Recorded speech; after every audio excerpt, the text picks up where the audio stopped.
I think we just need to be open about it. This is a human problem. This is not a guy problem. There are women stuck up in this thing just like there are guys. If we're gonna make something more of ourselves and reach our potential and do something awesome with our life, we've got to learn how, when it's tough, just keep going. Active, and I have so much energy, and I just feel so consistently joyful and at peace, and it's really quite awesome. I love that. That's how we were meant to live. I believe we all have greatness in us. Like anything that robs you of your agency, like I want to say no, but I can't. Right. It like takes that best piece of us away until we're living kind of in this murky cloud type of thing. You can do this, do everything in your power and never stop trying, and it's worth it. People try to put us to down. Talking about my generation. Welcome to the TLT Movement Podcast, a podcast for tomorrow's leaders today. In this episode, we have a very special guest over Zoom, Mr. Tyler Patterson. He is the founder and creator of an app that I use called Ever Accountable. Mission of it is to basically help people that want to get off viewing pornography to be able to accomplish that with some tools of accountability partners. So, Tyler, thank you for being here. Thank you. My pleasure. So, we spoke over Zoom last week, where you were pretty much asking me how I like the app and what we could improve upon it. And our conversation flowed so well, I thought that I'd invite you on the show and ask you some further questions and maybe inspire some young men and possibly women in our audience to take the next step to maybe obliterate this habit for good. So I built the app for myself. My motivation, so I've learned since a young age that pornography is harmful. I'm sure we could talk all about the harms of pornography, but sure.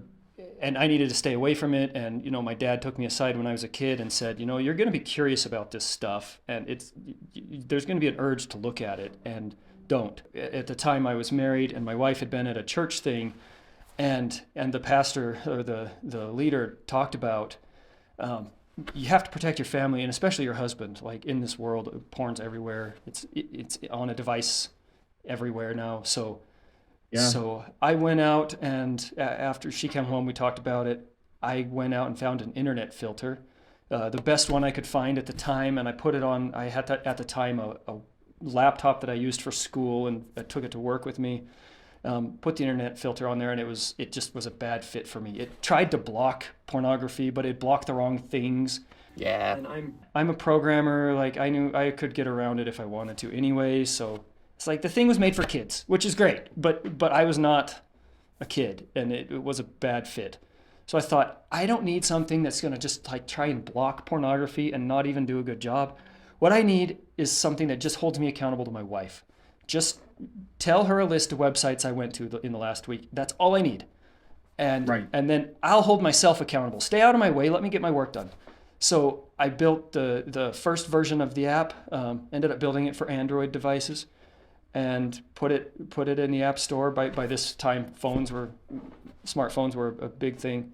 And now we're helping tens of thousands of people with this same thing that I built for me, but there's others who seem to be getting value out of it too.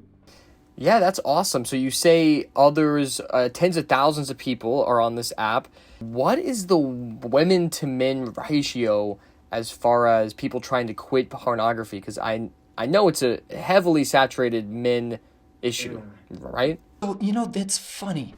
The statistics say that 1 in 3 women view pornography regularly, and like 4 out of 5 men at least regularly view pornography. But my customers, so I don't ask people their gender when they sign up. I get a feel for it just from customers calling in and talking to them, and there should be more women using this app. And I think the reason why women don't is because there's this stigma that porn is a guy thing, and there's so many women who are watching pornography and feel terrible about themselves for it. They think there's something wrong with them.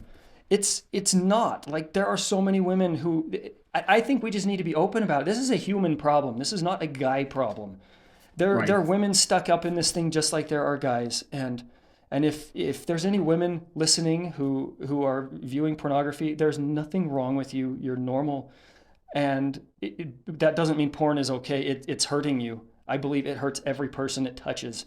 Um, Talk about it. Get help. I know in the recent years, I don't talk to too many females about this, but when they open up to me, I mean, I was shocked to hear that so many women watch, and you say 1 in 3. From what I've gathered, hurts women almost at a deeper level, even than it hurts men. Pornography, Really? it's like it's more personal or something. And you know, I'm not a woman. I don't know. This is just from talks I've had with women who view porn. There's some who are very open about it, and that's great. We need that trend to continue. Sure. Do you have any other statistics that you know about pornography usage that you think would shock our audience? I did a survey of just random Americans, not churchgoers, not like my customers, just random Americans. And I asked, do you view porn and have you tried to quit? And most viewed porn, and of them, about half admitted that at some point they tried to quit or cut back. And I think that's telling that people recognize, even if the church isn't telling them, that there's something harmful here. And this is making my life worse, not better. Do you have any examples of specific challenges that young people face with habitual porn use, especially considering the developing brain, given that a lot of TLT are in the age range of like 15 to 25? The biggest problem with porn is it puts a ceiling on what you can accomplish, like especially in your relationships. Like, not every relationship that involves porn is going to end in divorce, although many, many, many do. But Sure. like, you're never going to get the ultimate closeness, and it's going to stop you from really connecting. I believe it does the same sort of thing to people who are wanting to make something more of themselves. What Elon Musk said, that being a CEO is like eating glass and staring into the abyss sometimes. That's an interesting quote. Yeah. And I see a little bit what he's talking about. There are moments when, oh my gosh, this is hard. And I don't know what I'm doing, and I have to figure out skills that I've never, had to figure out before. And in those moments when it's hard, like, it would be so tempting to just turn to porn. Sure. Porn or even video games, just something that gives you this dopamine rush and lets you just check out and forget about the problem. The trouble is that's not solving the problem. Like, we need to get in, if we're going to make something more of ourselves and reach our potential and do something awesome with our life, we've got to learn how, when it's tough, just keep going. I found it to be an extreme detriment to my motivation and mental health and all of this. We've had some people on the show and talked about this before. One of my favorite things that we've talked about on this show referring to porn is how it's pretty much like sex trafficking on camera. And everybody in the US and the world is kind of participating in it. And we all can agree, I would hope, that sex trafficking is wrong. It's so interesting to me because in colleges, they're like, if the girl is drunk or if she doesn't consent or this or that, then it is all this stuff. And yet, at the same time, pornography is so accepted.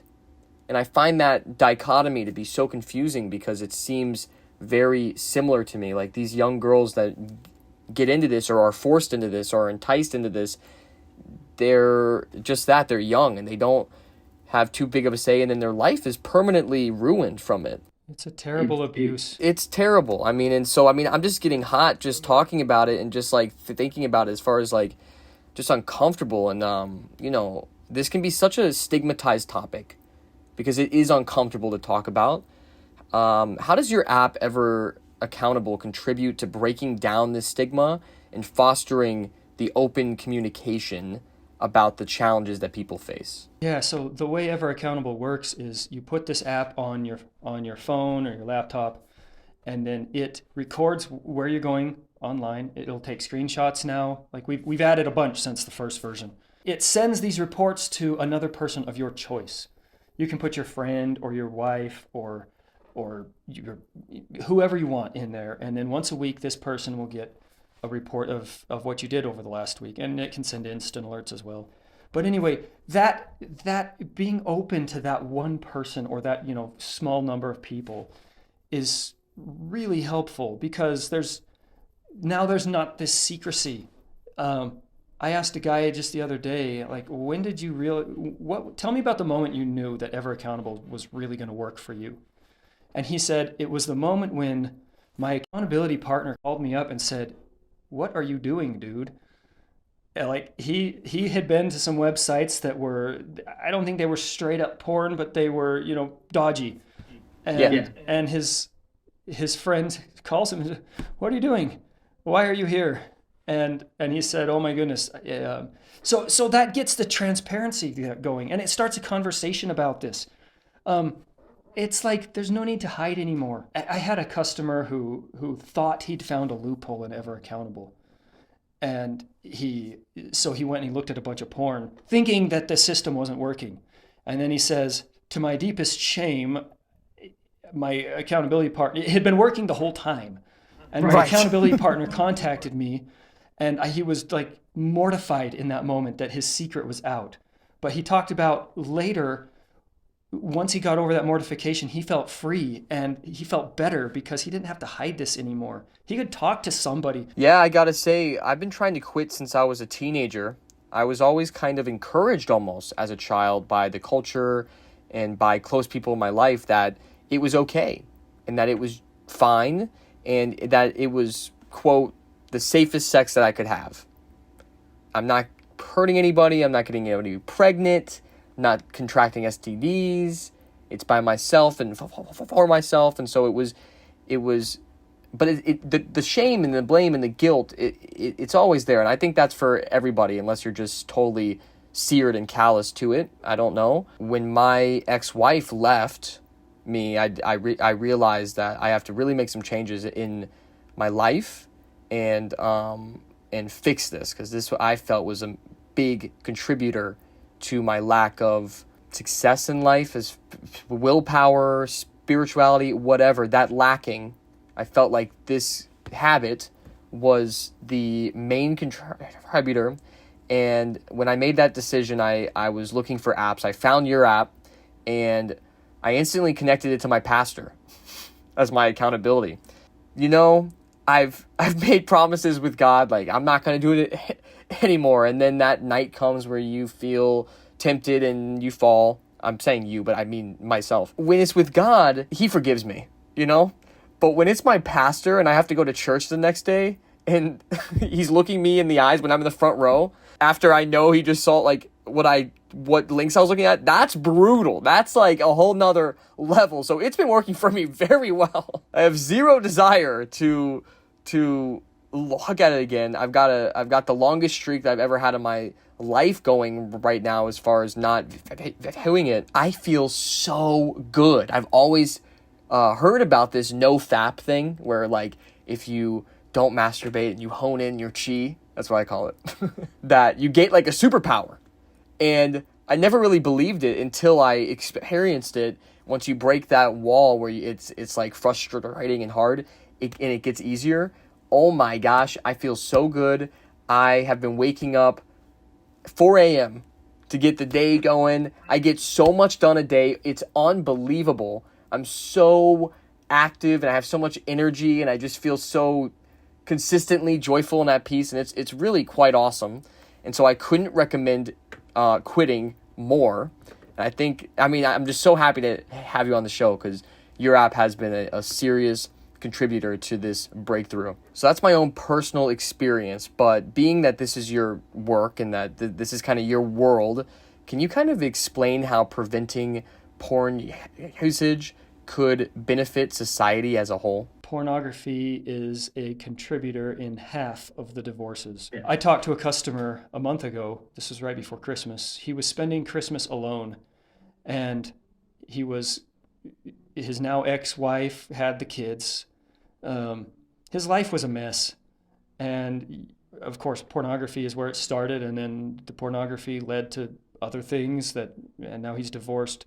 And I just think about his life, how much pain is he going through? But now add to that his now ex-wife and what she's going through. And he had 2 kids. And what are they going through? Now they're coming from a broken home. And what's the downstream effect of that going to have on their futures? And this is from one guy who couldn't quit porn. The porn is bad enough if you just keep it at the porn. And then in so many cases, it leads to much worse things. Do you mind maybe explaining, I might have to cut this, but what it could lead to? Yeah, maybe, I don't know. I don't like even saying these words. It led to massage parlors, and then it led to adultery. And some people that they'll just justify, and I can totally see it. I'm a big justifier and trying to stop that. Like, oh, I can handle it. Like, that's not gonna happen to me, all this stuff. And maybe for some people that's true, maybe not. But even then, like, you just talked about this new energy and this new life you have in you. I love that. Like, that's what we were meant to do. That's how we were meant to live. Like, I believe we all have greatness in us. And it's so awesome. Michael Jordan said that winning is more fun than fun is fun. I like that. Like, going out and doing something that's hard and succeeding. Like, I graduated with a 4.0 GPA, and nobody in the world cares, and it doesn't affect my job or my life at all, but it proved something to myself. Like, I never thought that I could succeed in college. I went for it, and I did, and I graduated with that 4.0, and that means a lot to me. It just means something like I can do something great. And that felt so good and still feels good. Being a parent, to be succeeding at something, having an awesome marriage, these things are more fun than fun is fun. This is what we were meant to do. And go out and help someone else. Do something that makes the world a better place. And if you're stuck in porn, it puts such a damper on that. Porn and masturbation, like anything that robs you of your agency. Like, I want to say no, but I can't. Right. It like takes that best piece of us away until we're living kind of in this murky cloud type of thing. The fact that this is affecting the children of that divorce, that you don't know, like, that exponential growth of negativity. I never thought about it like that, and how it's not just a interpersonal one, but it affects everybody around you pretty much. And it can be the same way in reverse. When we do great things and we inspire others and we do the hard things, we have a saying at TLT called "hard is the new fun." And so I feel like it aligns with what you just said perfectly. I mean, what I found also is that when you do what you say you want to do or what you're going to do, the confidence from that rises exponentially. Whether that means when the alarm goes off, I'm going to get up. I'm not going to press the news. Then you actually do it. You set a precedent for the day. And when it comes to something like this, where it is a lifestyle choice, when you say that you are going to stop and then you actually take the proper steps to stop and then you stop, the confidence that I've gained from that is unbelievable. And I really do think that when we feel good and when we have joy, when we have confidence, and we kind of, for lack of a better word, put that energy out there, we invite others into that space, and everybody around us is brought up from it. Totally. You know what you're making me think of is that there are a bunch of lies that we tell ourselves or that others tell us surrounding porn. And one of those lies is it doesn't matter. Another is it's not affecting me. It is. Right. Another lie, I hear this one a lot. It's funny. With young men, I'll quit when I'm married. They think somehow magically when you get married, start having that relationship with your wife, you're not going to want to watch porn. It doesn't happen. It never happens that way. Yeah, I don't think people realize how addicted they are. I mean, I interviewed someone on this show. Her name is Miss Stewart, and she travels around the world discussing this topic as well as sex trafficking. And she was saying how studies have proven that pornography, that addiction is as strong as like a heroin addiction. It's as strong as a cocaine addiction. So to not have the foresight to go, oh, when I'm married, I'll just stop. It doesn't work like that. You have to take the precautions now. You do, yes. And another one of those lies is I got this. I can quit by myself. Maybe there's some people who can, but for most, like, you need extra help. And if you're going to take it seriously, you need to go get that help. Appreciate you so much for creating a tool that is able to actually help with this. I mean, it's so huge. I tried to quit on my own so long, years, and it would never stick. It would never work. In what ways can educational programs, you think, especially for young men, play a role in preventing the development of habitual porn use? Because we've talked about the accountability aspect, but have you seen any other methodologies as far as educating people on this issue that have been as effective, or no? If there's sharks out in the ocean, you warn the kids, don't go in the water. There's pornography all over the internet, and we're handing kids these smartphones at a young age, and we're not warning them. We're not telling them, hey, this is really dangerous, and here's why. And kids nowadays, everybody, we don't want someone just to tell us, oh, don't go in the water. We want to make our own decision, and that's great. Like, explain, here's the dangers of what's out there swimming in that water right now, and how badly it can hurt you. So how much better your life is if you can stay away from that mess. And oh, by the way, if you have fallen into pornography, there is a lot of hope, and here's how to get it. You need another person who you can talk to. You need to get accountable to somebody. I'm not saying my app is the end all and be all. It's great, and it's real helpful for you and for me and for a lot of others. But you need to be open with somebody. Find someone you can trust, and you know, they're probably not going to be surprised at all. I think what you just said is so powerful. I think a lot of the reason why parents don't talk to the kids about all this stuff is because it's uncomfortable, but it also could root from the fact that they're struggling with it themselves. So who are they to tell their kid to not do it or even start the conversation, because they don't want to have to admit that they're doing it themselves. And, you know, the word of God says that the eyes are like the portal to the soul. I just envision when my kids look up at me, I need them to look at a pure, confident man that loves them, that can connect with them, that can be open and honest with them, that's not holding this, that's harboring this lustful deceit in his heart. And I think that being clean of it is the only way I'll ever be able to connect with my kids that way and be actually open and honest with them about the dangers of this and what it could lead to. So, Tyler, I thank you so much for being on the show. And do you have any last words to share with our audience? Well, one of them, my dad told me once, he said that I don't want to tell you the bad things, the stupid things I did when I was a kid, because then you'll justify yourself in doing the same things. And he never did. Well, I find out some when I get older, but I appreciated that. And I don't think that we are hypocrites if we, struggle with something and if we're telling others to avoid this thing and we are doing everything we can to avoid the same thing, that's not a hypocrite. That's you know what, I'm human too. And That's a good point. I'm working on this too, and I know that this can hurt you. But the other thing I would just say, if there's anyone who's listening to my voice, if you are stuck in pornography, you can get out. You can do this, do everything in your power, and never stop trying, and it's worth it. It's as you've said, Danny, the light, the awesome power that comes into your life, it's so worth it. You might stumble 100 or 1,000 times. This can be really hard for certain personalities to break free from, but you will.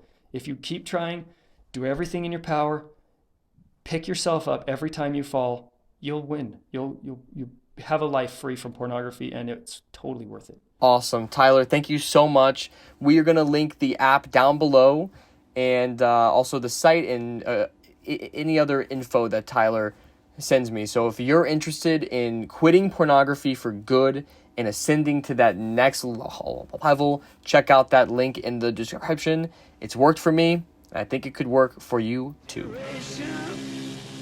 Thank you so much for tuning in to the TLT Movement Podcast. If you liked what you heard, maybe it will bring somebody else in your life value too. So please share with a friend, subscribe to our YouTube, and comment and let us know what you think. Our podcast is available on Spotify and Apple, and we would very much appreciate a 5-star review. Visit our site, tltmovement.com.